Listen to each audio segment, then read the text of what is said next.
बोलिए श्री सत्यनारायण भगवान की जय। देखिए तृतीय अध्याय, ये जो सत्यनारायण भगवान जी की व्रत कथा का तीसरा अध्याय है।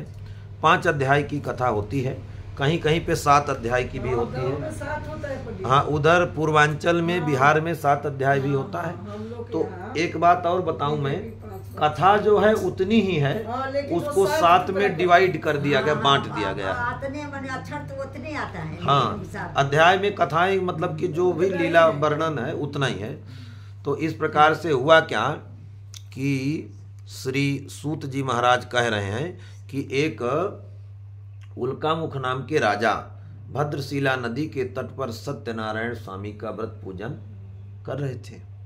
और जब व्रत पूजन कर रहे थे तो उसी समय वहाँ पर एक साधु नाम का वैश्य आया और उसने प्रणाम किया, नौका को रोक दिया, नदी के तट पर स्थापित कर दिया, रोक दिया और प्रणाम करके पूछता है, हे राजन आप यह क्या कर रहे हैं? किमिदम क्रियते त्वया कृते किम फलम वाप्नोति, आपके द्वारा यह क्या किया जा रहा है और इसके करने से क्या फल की प्राप्ति होती है? तो राजा ने बतलाया कि मैं अतुल तेज संपन्न भगवान विष्णु जी का पूजन व्रत अनुष्ठान कर रहा हूँ। पुत्राद्यावाप्ति कामया पूजनम क्रियते साधो विष्णोरतुल तेजस व्रतम च स्वजनैः सार्धम पुत्राद्यावाप्ति कामया। अगर आप पुस्तक खोलेंगे तो यही लिखा है पुस्तक में। तो वो जो है साधु नामक जो वैश्य था ना, बड़ा प्रसन्न हुआ। प्रसन्न क्यों हुआ कि राजा ने बतलाया था कि पुत्र इत्यादि की कामना से मैं सत्यदेव जी का व्रत पूजन कर रहा हूँ, विष्णु जी का। तो उसने भी सोचा कि हमारे भी संतान नहीं है, जब यह जो है पुत्र की कामना से कर रहा है तो सचमुच विश्वास जगा उसके अंतःकरण में कि यदि इसके करने से मनोवांछित फल की प्राप्ति होती तो सर्वम कथय मे राजन करिष्ये हम तवोदितम, आप मुझसे सारा सब कुछ वृत्तांत बता दीजिए, मैं करूँगा। राजा ने सब कुछ उसी तरह से बतला दिया विधान। और साधु नामक वैश्य वहाँ से वाणिज्य कर्म से निवृत्त होकर के अपने घर आया, प्रसाद इत्यादि लेकर के। जब कथा सुनी लिया था, पूरा पूजन देख लिया था, तो आया लौट करके भार्यायै कथितम सर्वम व्रतम संततिदायकम, संस्कृत में यही लिखा है पुस्तक में। मतलब अपनी भार्या से इस व्रत के बारे में बतलाया और संकल्प किया। देखिए ब्राह्मण ने भी संकल्प किया था, लकड़हारे ने भी संकल्प किया और वैश्य भी कर रहा है संकल्प कि जब मुझे तदा व्रतम करिष्यामि यदा में संततिर भवेत, जब मुझे संतान की प्राप्ति होगी तो मैं इस व्रत को करूँगा। भगवान की कृपा से उसकी अर्धांगिनी धर्मपरायण हुई और गर्भवती हुई। हरि की ऐसी कृपा हो गई। 10वें महीने में सुंदर सी कन्या रत्न की उत्पत्ति हुई और वह कन्या दिन प्रतिदिन चंद्रमा के कलाओं के समान बढ़ने लगी। नामना कलावती च इति तन नामकरणम कृतम, और उसका नामकरण कर दिया गया कलावती। क्या नाम रखा बिटिया? कलावती। जोर से बोलो, कलावती। और माँ का नाम क्या था? लीलावती। तो माँ का नाम लीलावती और पुत्री का नाम कलावती। एक दिन लीलावती ने अपने पतिदेव जी से कहा कि हे पतिदेव, आपने जो संकल्प किया था उस व्रत को, पूजन को क्यों नहीं कर रहे? कर लीजिए। तो साधु नामक जो वैश्य था उसने कहा कि अब तो बेटी पैदा हो गई, नामकरण इत्यादि में बहुत पैसा खर्चा हो गया है ना, अब बिटिया का विवाह करेंगे तो सत्यनारायण जी की कथा कर लेंगे। विवाह में तो कथा होती है। हाँ। कहीं कहीं पे पूर्वांचल में मटकोड़ वाले दिन होता है, लड़की के मटकोड़ के लड़का के तिलक के दिन। हाँ, वही बता रहा हूँ पूर्वांचल में। और इधर पश्चिमी उत्तर प्रदेश में या जो है देहरादून इत्यादि या पश्चिमी भारत में जब बिटिया और दामाद फेरा डालने आते हैं तो कथा होती है, माने कथा होती ही होती है। हाँ, वो सही था। वो मुरादाबाद में है तो उधर हवन नहीं हुआ तो अभी उसकी बहन की बेटी की हो रहा था। बोले कि मम्मी हम लोग हवन में नारियल माने डलाता है। मैंने हाँ, हम लोग के तो बेटी में मटकोर। इसलिए अब मैं आपको बताऊं, बड़ा अच्छा लगता है आप लोग अपने अपने यहाँ की परंपराएं बताते हैं, तो हमारे जो देख रहे हैं इसमें दर्शक लोग भी तो भी समझ जाएंगे कहाँ क्या होता है। तो बात यह है कि विशेष रूप से जरूर कोई भी मांगलिक कार्य करें, इसका भाव यही है कि कोई भी मांगलिक कार्य करें तो इसी बहाने से प्रभु का नाम लेके, या कोई मांगलिक कार्य संपन्न हो जाए तो उसके बाद में प्रभु को धन्यवाद ज्ञापित करने के उद्देश्य से। दोनों परंपराएं ठीक हैं, यहाँ की परंपरा भी ठीक है, ठीक है ना। तो इस तरह हुआ क्या, साधु नामक वैश्य चला गया व्यापार कर्म करने के लिए। हाँ माता जी इधर ध्यान दीजिए, माता जी इधर ध्यान दीजिए। साधु नामक वैश्य चला गया व्यापार कर्म करने के लिए। कई वर्ष के बाद जब लौट करके आया तो उसने देखा कि बेटी विवाह के योग्य हो गई। अब उसको चिंता सताने लगी कि विवाह भी किया जाए। तो अपने दूत से कहता है कि मेरी सुपुत्री के लिए सुयोग्य वर खोजिए। दूत कांचन नामक नगर में गया, वहाँ से एक सुंदर वणिक के पुत्र को लेकर के आया और उसी के साथ में विवाह संस्कार संपन्न हो गया।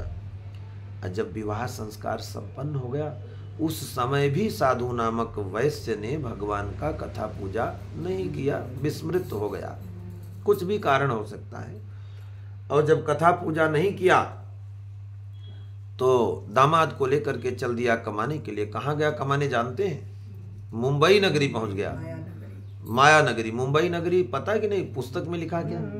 पुस्तक में नहीं लिखा, पुस्तक में लिखा है कि रत्नसार पुरे रम्मे। भौगोलिक स्थिति का वर्णन है उसमें, पंक्ति पढ़िए पुस्तक में, देखिएगा। पुस्तक तो खोले नहीं हरि कृपा से, लेकिन लिखा है कि रत्नसार पुरे रम्मे गत्वा सिंधु समीपतः। समुद्र के किनारे, समुद्र के समीप जो रत्नसारपुर नामक वाणिज्यिक नगरी है, वहीं जाकर के व्यापार कर्म करने लगा। तो रत्नसारपुर नगरी कौन सी है जानते हैं? मुंबई, समुद्र के किनारे, ठीक है ना। वाणिज्यिक नगरी माने व्यापारिक नगरी। वहीं जाकर के दोनों व्यापार कर्म करने लगे, ढेर सारा धन कमाया। भगवान ने एक दिन सोचा, ऐसे व्यापार करते कई वर्ष बीत गए थे। भगवान ने सोचा ये तो बहुत भ्रष्ट प्रतिज्ञ व्यक्ति है। भ्रष्ट प्रतिज्ञ किसे कहते हैं? जो प्रतिज्ञा करके अपने प्रतिज्ञा को पूरा न करे, उसको भ्रष्ट प्रतिज्ञ कहते हैं। या तो प्रतिज्ञा मत करिए, जैसे किसी ने प्रतिज्ञा कर लिया, महाराज आप हमारे यहाँ आइए, हम 5 किलो चावल आपको दान में देंगे, या महाराज जी आप आइए, हम आपके वृंदावन में आश्रम बनाने के लिए 1 ट्रक ईंट दान करेंगे। अब प्रतिज्ञा कर लिया और उस प्रतिज्ञा को पूरा न करे, या तो प्रतिज्ञा करो ही मत, क्या जरूरत पड़ी है महाराज कौन सा मांगने आ रहे हैं, या महाराज मांगे भी तो भी यदि आपकी सामर्थ्य नहीं है तो मत दीजिए आप। देखिए एक गरीब व्यक्ति एक मुट्ठी अनाज उठा के दे दे अपनी सामर्थ्य के अनुसार, और एक अमीर राजा एक मुट्ठी जो है सोने की मोहरें दान दे दे, तो भी मुट्ठी दोनों की तो बराबर है। वो अनाज की मुट्ठी दे रहा है और वो जो है सोने की मोहर की मुट्ठी दे रहा है।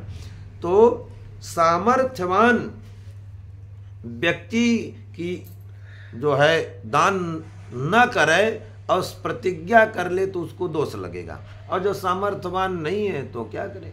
इसलिए वैश्य ने प्रतिज्ञा किया था कि तदा व्रतम करिष्यामि यदा में संततिर भवेत, तब मैं व्रत करूंगा जब मुझे संतान मिलेगी। एक प्रतिज्ञा खाली गई। दूसरी प्रतिज्ञा किया कि बिटिया के विवाह में करूंगा, दूसरी प्रतिज्ञा वो भी खाली गई। तो इसलिए जो प्रतिज्ञा करके उस कार्य को पूरा नहीं करता है उसको कहते हैं भ्रष्ट प्रतिज्ञ, ठीक है।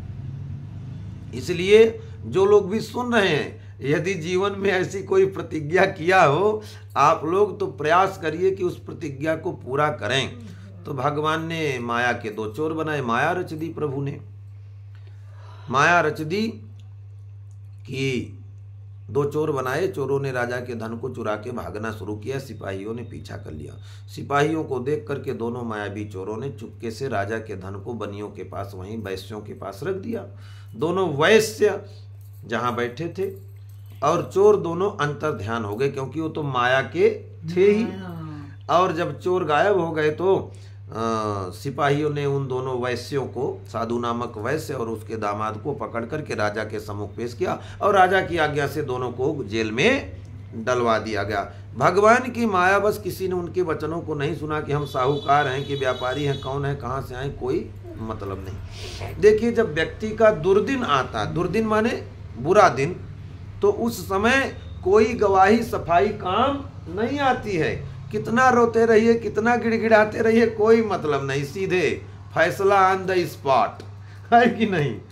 तो हुआ क्या, सीधे बनियों को हो गई जेल, और भगवान की मायावश दोनों साधु नामक वैश्य के घर में जो धन था वहां पे हो गई चोरी। चोर सारा माल खजाना चुरा ले गए। उसकी पत्नी लीलावती और पुत्री कलावती दोनों भूख और प्यास से व्याकुल होकर के दर दर भटकने लगी। कई वर्षों तक यही प्रक्रिया चली। देखिए, गरीबी बड़ा रुलाती है, गरीबी बड़ा तड़पाती है, गरीबी बड़ा अपमान कराती है ना। कहते हैं ना कि मौत दे दे मगर बदनसीबी न दे, प्रभु किसी को गरीबी न दे, है ना।